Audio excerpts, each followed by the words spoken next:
자, 보시죠. 첫 번째로 보시면 코덱스 반도체입니다.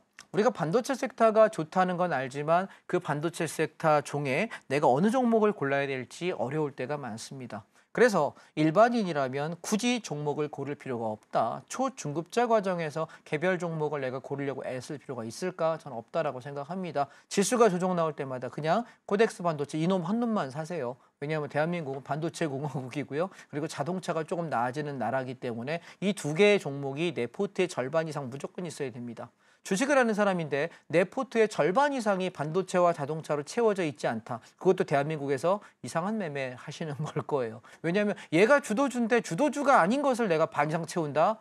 정말 확신이 있는 고수들은 하셔도 됩니다. 그런데 초중급자들은 해서는 안 될 일입니다. 이해되셨죠? 왜? 잘하는 거 먼저 하십시다. 몸통은 먼저 드시고 꼬리고 머리고는 나중에 드세요. 이해하셨습니까? 꼬리가 맛있지 않냐?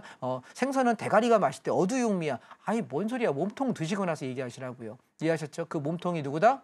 반도체다. 자, 코덱스 반도체입니다. 작년에 11월 달 조정 나올 때마다 27,000원에서 28,000원, 29,000원 집중적으로 매수하시라고 열심히 제가 말씀을 드렸고요. 올라오면서 여기 35,000원 찍던 날에 일단 다 팔았어요. 그리고 다시 조정을 이용해서 31,000원대부터 매수하기 시작하고 올라오면서 약 10% 정도 올라왔거든요. 그래서 절반 정도 차익 실현하고 나머지 또 조정 나오면 사자라고 이야기하고 있습니다. 왜냐하면 지수가 당장 급등할 것 같지는 않아서 눌리면 사고 올라가면 팔고 할 건데 반도체의 끝자락은 아마 올 여름에서 가을일 겁니다. 따라서 조정 시마다 또 사고 올라갈 때마다 팔고를 반복했으면 좋겠다라는 말씀을 드리는데 그럼 코덱스 반도체라는 ETF에는 뭐뭐 속해 있느냐라고 물어보신다면 자, 첫 번째 삼성전자가 포함이 되어 있습니다. 제가 삼성전자는 보통 주식하시는 사람이 삼성전자 사라고 이야기하면은 저이씨 사기꾼 얘기한단 말이에요. 왜? 야 다른 거 살 거 많은데 굳이 삼성전자를 뭐하러 말해? 라고 이야기해서 삼성전자를 저는 1년가에 한두 번밖에 안 사요. 왜냐하면 얘 말고 살 거 많거든요. 그런데 삼성전자가 지금은 바닥권입니다. 5만 원 초반대에 사가지고 5만 8천 원, 9천 원 올라올 때 팔고 초반에 사고 팔고 초반에 살고 팔고 삼성전자를 저는 왜 지금 이 구간에서 여러분께 말씀을 드리냐면 이제는 여러분 5만 원 초반대에서의 매수는 배당주라고 접근해도 꽤 괜찮은 매매가 됩니다. 왜냐하면 우리나라는 상속증여세가 엄청나게 높다는 거 혹시 아십니까? 부자들의 이야기라고 생각하시나요? 아니요. 여러분 정치권에서는 상속세, 증여세는 부자들의 이야기인데 당신들 서민이고 당신들 중산층인데 이게 왜 당신이 관심을 가져라고 얘기를 합니다. 사실 이건 정치적인 쇼라고 생각합니다. 왜냐하면 여러분 상속증여세는요. 이중과세입니다. 엄격하게 얘기하면. 왜냐하면 내가 돈을 벌었잖아요. 근로소득이야. 월급 받았는데 세금 내고 월급 받습니다. 사업자 소득입니다. 사업자도 당연히 종합소득세 내고 내가 돈을 모으게 됩니다. 법인소득자입니다. 법인세 내고 소득을 받습니다. 그런데 그 소득에 대해서 내가 살아있는 동안 잘 갖고 있다가 내 자녀, 내 아내에게 주려고 할 때, 내 부모님께 드리려고 할 때 나 세금 다 낸 돈이잖아요. 만약에 100억이 있다고 칩시다. 내가 절반에 50억을 냈습니다. 남은 50억이에요. 근데 이걸 내가 내 자녀와 아이에게 주려면 다시 절반의 세금을 내야 됩니다. 그러면 나는 100억을 벌었는데 75억은 정부가 가져갑니다. 공평한 건가요? 아니라고 생각합니다. 대한민국의 상속세 제일 높거든요. 그런데 삼성전자가 어떤 일이 벌어졌냐면 삼성전자 선대 회장이었던 이건희 회장께서 돌아가셨죠. 그리고 그 지분들을 전부 자녀들이 상속받습니다. 상속받는 과정 안에 상속세가 기본 50%에다가 대주주는 플러스 10%, 60% 이상의 세금을 내야 됩니다. 그 외에 더 붙겠죠. 그래서 이 세금을 천문학적으로 내야 되니까 너무 많아서 얘를 몇 년간 분납하겠다라고 냈는데 그 분납을 낼 수 있는 방법이 없습니다. 왜냐하면 주식을 팔아버리면 경영권 방어가 되지 않거든요. 그래서 공교롭게도 그 상속을 받으면서부터 삼성전자의 배당금이 늘어나기 시작합니다. 왜냐하면 그 배당금 받아서 매년 돈 빌려는 거 갚아야 되잖아요. 주식담보로 대출을 했으니까. 그리고 우리가 이 생각하셔야 되는 게 삼성전자가 여러분 삼성이요. 그 주식담보 대출을 받았습니다. 이재용 부회장 그 일가가 받으셨는데 5만 원 밑으로 떨어지면 뭐가 되냐면 담보금 부족으로 반대 매매 나가야 돼요. 이게 되게 웃긴 얘기 아닙니까? 우리나라의 굴지의 최고의 기업이라는 삼성인데 딴 것도 아니라 나라에다 상속세 내야 되는데 상속세 내기 위해 가지고 내가 주식담보로 대출 받았는데 얘가 5만 원 밑으로 떨어지면은 얘가 어떤 일이 벌어지냐면은 반대 매매 나가야 돼요. 그럼 어떻게 될까? 마진콜 된다니까요. 이거 진짜 세계적인 글로벌 뉴스 나올 일입니다. 이해되십니까? 그래서 저는 5만 원 초반짜리에서는 어떻게든 주가를 방어하려는 에너지가 굉장히 강하다라고 보는 첫 번째 근거가 되기도 합니다. 따라서 우리가 삼성전자를 가지고 야 얘가 주당 순이익 가치가 얼마나 되니라고 평가했을 때 5만 원 초반, 5만 원에서 4만 5천 요 구간이면요. 땡큐 매수 구간입니다. 삼성전자가 망했다 앞으로 어떻다라고 이야기하지만 걔는 나중 얘기고요. 나중에 망할지 안 망할지 모르겠습니다. 그런데 지금 분명히 삼성전자도 분발하고 열심히 애를 쓸 겁니다. 왜 그 굴지의 기업을 망하게 두겠습니까? 그렇다면 저는 5만 원 초반에서의 삼성전자는 여러분이 단순하게 내가 그냥 배당주 관점에서 접근한다 하더라도 꽤 괜찮다라는 생각을 드리고 있고, 이게 어저께 제가 일봉을 잡아서 어저께 차트를 가지고 여러분께 방송용 자료를 만들어서 어제 종가 가지고 제가 방송국에다 이 PPT를 보내드리고 방송을 하거든요. 어제 종가 장대 양봉 나왔고 오늘도 역시나 올라가요. 그래서 저는 삼성전자가 아마 여름쯤 되면 6만 원대 중반에서 7만 원 초반까지 올라가는데 지장이 없을 거라고 보여지니 현 위치에서 25% 30% 추가 수익을 볼 수 있지 않을까. 길게 보시는 분은 그렇게 바라보시면 좋겠고요. 짧게 보시는 분들은 5만 8천 원에서 6만 2천 원 정도 올라오면 반 정도 차익 실현하시고요. 다시 5만 원 초반 내려오면서 사고 반복을 좀 하시다가 여름쯤에서 치고 확 넘어가면 그때 다 팔고 나오시면 좋겠다라는 말씀이고요. 반대로 내가 배당에 좀 관심이 있다 하시는 분은 삼성전자 우선주도 좋습니다. 들 올랐거든요. 삼성전자 우선주도 얘는 4만 2천 원에서 4만 5천 원 구간이 매수 구간이고요. 치고 올라올 때 여름쯤 했을 때 5만 4천 원에서 5만 5천 원까지는 무리가 없지 않을까라고 저는 말씀을 드리고 싶습니다. 따라서 삼성전자 여태 물려 계시는 분이라면 제가 말씀드린 그 위치 정도 올라올 때 우리가 팔고 나갈 거니 물량을 좀 더 잡아서 평균 단가 맞춰가지고 끌고 올라가서 수익 실현하시고 나오시면 어떨까라고 말씀드리겠습니다. 왜냐하면 우리가 주식하시는 분들 보면 삼성전자 나 저기 7층에 물렸어요. 8층도 구조대가 와주세요. 9층도 올려주세요. 얘기 많이 하거든요. 거기까지 갈 수 있을지 모르겠습니다. 그런데 최소한 6만 원 후반에서 7만 원 초반까지 삼성전자 간다고 한다면 물려있던 분들 제법 빠져나올 수 있는 기회가 될 것이고, 물량을 좀 더 잡는 위치가 언제냐 물으면 지금이라고 계속해서 2주째 떠들고 있습니다. 계속 얘기하고 있는데 하시는지 모르겠습니다. 제가 온라인 특강을 할 때 여러분 항상 오십시오. 제가 매달 마지막 주나 첫째 주에 보통 온라인 무료 강의하거든요. 그때 계속 종목들을 이야기 드려요. 근데 그때 제가 지지난주였죠. 지지난주 온라인 특강 때 이거 저점이니까 사야 된다고 이야기 드렸는데 그때 안 오시더라고. 그러면 못 듣는 거잖아요. 그죠? 제가 생방송에서 모든 걸 다 얘기할 수는 없으니까요. 자, 그 다음 종목 보겠습니다. 한미반도체입니다. 제가 한미반도체를 여러분 입에 거품 물고 떠들었던 위치가 11월 달과 12월 달입니다. 얼마? 8만 원 깨지면서부터 이제 사라! 싸다! 그러다가 쭉 치고 올라와서 12만 7천 원까지 찍습니다. 우리 평균 단가가 7만 5천 원에서 8만 원이었거든요. 그러면 수익률만 해도 50%가 좀 넘어갑니다. 한 55%, 57% 정도 수익이 나고 다 팔았습니다. 그리고 지금은 한미반도체의 조정을 기다리고 있습니다. 개인적으로는 7, 8만 원대 또 왔으면 좋겠는데 여기까지 올지 제가 8만 원, 9만 원 사이 살지는 잘 모르겠습니다. 흐름을 좀 지켜보다가 말씀드릴 생각이고요. 궁금하신 분들은 하단으로 들어오시면 제가 여러분께 시황을 드리고 있으니까 언제 사라 말씀드리면 오케이 요때 괜찮겠다 참고하시면 매우 유익하지 않을까 생각하고요. 언제 파는지는 제가 반드시 말씀드려서 여기 찍던 날에 하나 둘 장대 양봉 다음 날에 다 팔았거든요.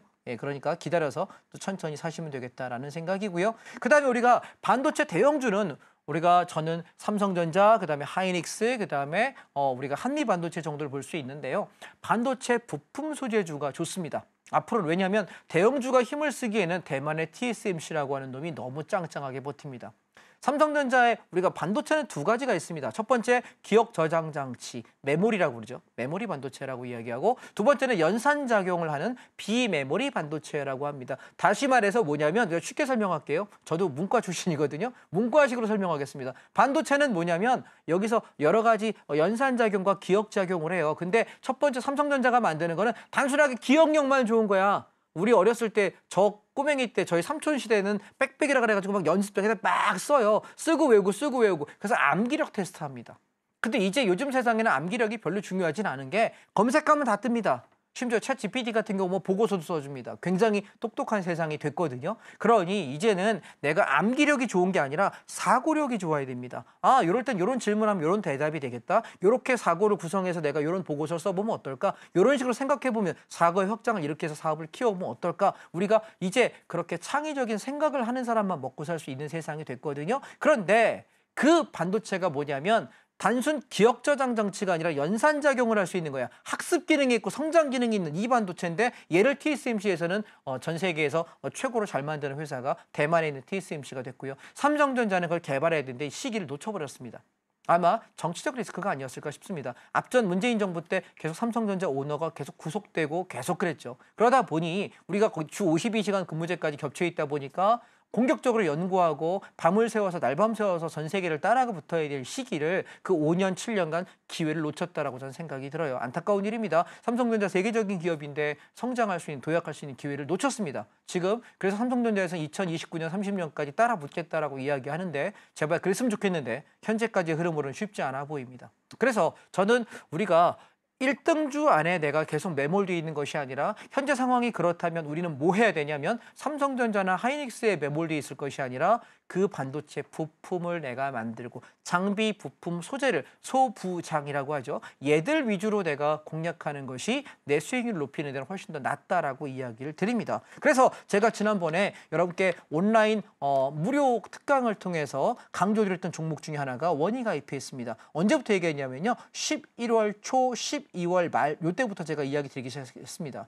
바닥권이니까 사라라고 이야기하면서 한 달 동안 매집기가 있었고요. 또 여기 여러분 12월 말 1월 초에 제가 온라인 특강을 할 때 이때도 사라라고 이야기했습니다. 그리고 또 언제 했습니까? 1월 말 2월 초에 제가 온라인 특강했죠. 이때도 사라라고 얘기했습니다. 무려 2달간 매수기를 줬습니다. 그리고 여러분 오늘장입니다. 단 오늘 하루에 10.21% 제가 방송하는 걸 시장이 알았나 봅니다. 장대 양봉으로 아싸 그러면서 화답을 합니다. 저희가 매수했던 가격대가 22,500원에서 21,000원입니다.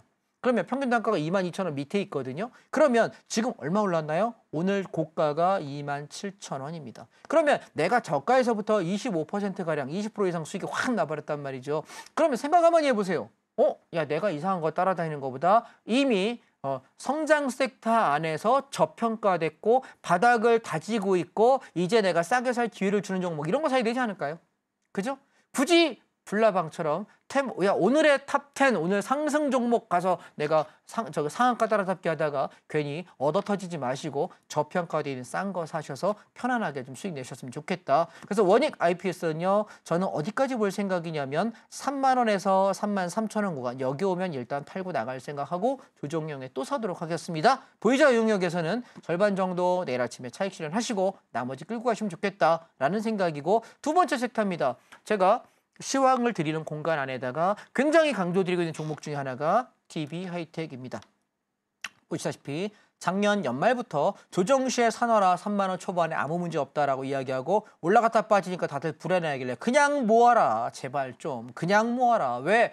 이 저가 부품주들은 대형주가 아니에요. 그래서 얘들은 조정이 한 달 내지 2달 정도 보통 있어요. 일반적으로. 그렇기 때문에 쌀 때 사라. 그러면서 뭐 했냐면 제가 여러분께 일주일 전에 DB하이텍 저거 싸니까 중장기로 보고 사도 굉장히 좋은 위치라고 이야기하자마자 장대양 하나 둘 셋 양봉 쓰면서 오늘 여러분 오늘만도 얼마요?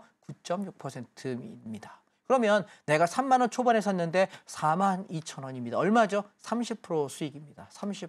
오케이? 우리가 엉뚱한 거 사는 게 아니잖아요. 반도체 섹터인데 그중에서 지금 제일 어떻게 저평가되어 있는 거 산 거예요. 이런 거 가지고 돈을 버셨으면 저는 좋겠다라고 생각합니다. 여름 한쪽 5만 원 터치를 목표가 잡으시고 밀어붙여 보고요. 혹시 조정이 온다면 또 한번 살 수 있는 기회를 말씀드리겠고 만약 조정이 오지 않는다면 그때 안 사신 분들은 추격하는 걸 저는 권하지 않습니다. 왜? 쌀 때 안 산 사람이 무슨 자격으로 비쌀 때 추격합니까? 그랬다 손해나니까 하지 마십시오.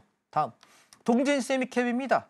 제가 DB하이텍도 없고 원익 IPS도 없는 사람을 위해서 다시 한번 여러분께 과감하게 말씀드렸던 건 뭐였냐면 동진 세미캡입니다. 여러분 동진 세미캡 기업 방문을 한번 가보셨습니까? 제가 10몇 년 전에 여기 기업 방문을 한번 가본 적이 있습니다. 제가 예전에 이거 되게 많이 수익을 냈던 종목이었거든요. 10년 전에. 그래서 제가 기업 방문을 간 적이 있는데 기술력과 이 회사의 탄탄함은 아주 압권이었습니다. 이 정도 규모 회사가 이 정도로 좋아? 와 대단하다라고 제가 아주 감명받았던 회사 중에 하나였는데 그 회사였습니다. 그래서 제가 이 동진 세미캠은 마찬가지 원익 IPS, 리노공업, 그다음에 아까 말씀드린 이 종목들이 같이 움직일 때 여러분께 싸게 제가 온라인 특강할 때 12월에도 이야기 드렸던 종목이었고요. 1월 말에도 말씀을 드렸던 종목이었습니다. 바로 들어올립니다. 빠바바바바방. 우리 저점에서 40% 올랐네요. 여러분, 이런 종목들 반드시 놓치지 마십시오. 차트 공부가 되신 분이라면 얘가 바닥을 횡보하면서 한두 달 동안 매수 기회 주는 매집 기회라는 걸 까먹지 않아야 될 텐데 자꾸 이런 걸 놓치는 분들은 공부가 덜 된 분입니다. 우리가 이게 맛있는 거야라고 음식을 알려줘도 소고기도 먹어본 사람이 저 한우가 맛있는 거지 물 먹인 소는 맛없어 알 수 있지 않습니까? 그죠? 우리가 고기를 먹을 때 이게 숙성 고기가 맛있는 건지 그냥 고기가 맛있는 건지 물어보니까 저희 동네 고깃집에 하나 있거든요. 앞에 표딱지 이만큼 붙어 있더라고요. 숙성이고 나발이고 좋은 고기가 맛있는 거라고 써 있습니다. 자, 무슨 얘기를 하고 싶은 거냐면 주식은요, 내가 그 회사가 탄탄하고 좋은 회사라면 싸게 사는 게 좋은 종목인 거지 비쌀 때 막 날아갈 때 추격하는 건 좋은 종목이 아니에요. 좋은 투자가 아닙니다. 나에게는. 이해되셨죠? 무슨 얘기인지? 오케이? 우리가 엔비디아 아무리 좋다고 해도 테슬라 아무리 올라도 내가 고점에 사면은 나한테는 잡줍니다. 그러니까 우리는 언제? 좋은 종목이 조정이 올 때를 기다려서 싸게 사자. 그러면 별로 불안하지 않다. 제가 여기 아는 지인분들께도요, 심지어 그래요. 제가 방송국 내에서도 저한테 오시면 이렇게 PD님이나 오셔가지고 가끔 저한테 주식 물어보실 때가 있어요. 그럼 제가 별로 얘기 안 하다가 반도체가 싸요라고 이야기를 지금 한두 달째 하고 있거든요. 근데 모르겠어요. 안 사시는 것 같더라고. 반도체는 별로 안 살래요 하셔요. 제가 왜 그러냐고 여쭤보면은 그냥 그렇다면 저 더 이상 얘기 안 하거든요. 근데 보시면 어때요? 반도체 저점에 잘 올라오죠. 이게 웃긴 건 저점에 싸다라고 이야기해도 정말 아는 지인들도 잘 안 삽니다. 그러니 여러분은 모르겠습니다. 공부가 되신 분들은 제가 저점이고 여기 싼 자리다, 손해보기 어려운 자리니까 한두 달 정도 혹은 1, 2주 정도 천천히 분할 매수하세요라고 이야기할 때 공부가 되신 분은 아싸 땡큐 하면서 내가 사놓고 그냥 시간을 기다리면 수익이 납니다. 그런데 공부가 안 돼 있는 분들은 이게 진주라고 말해줘도 진주인지를 모르는 거예요. 여러분, 돼지한테 이렇게 진주를 목걸이 걸어주면은 돼지가 뭐라고 하는지 아세요? 이거 뭐셔 먹는 것도 아닌데 나한테 왜 주셔? 이런 얘기한다고. 왜? 돼지는 먹을 게 좋은 거거든. 진주 갖다 뭐 할 거야? 이거 밥도 안 되는 거를, 그죠? 먹고 잘못하면 걸려서 살해야 될 걸. 그러니까 우리는 여러분 뭐 해야 될까? 평소에 내가 돼지가 안 되려면 어떻게 해야 됩니까? 차트 패턴을 자꾸 보세요. 자꾸 보면 되게 유사하게 바닥을 형성하고 올라가는 패턴들이 계속 보여. 똑같아요. 굉장히 유사합니다. 7, 80%가 동일하거든요. 그러면 그런 패턴들만 찾아보세요. 보세요. 동진세미캠 바닥 잡힌 거 똑같죠? 자, DBI텍 똑같죠? 자, 원익 IPS 똑같아요? 안 그래요? 조금씩의 차이가 날 뿐이지 별로 안 달라요. 자, 한미반도체 어떻습니까? 얘는 좀 다르죠? 그죠? 얘는 좀 다르죠? 계단식 하나가 다 급등하니까요. 자, 삼성전자 우선주. 지금 비슷한 위치에 있는 것처럼 보이지 않습니까? 삼성전자 비슷하게 보이지 않나요? 우리가 거의 패턴 비슷해요. 공부하다 보면 재밌단 말이에요. 이런 거 공부하시면 좋겠다 말씀드리겠습니다.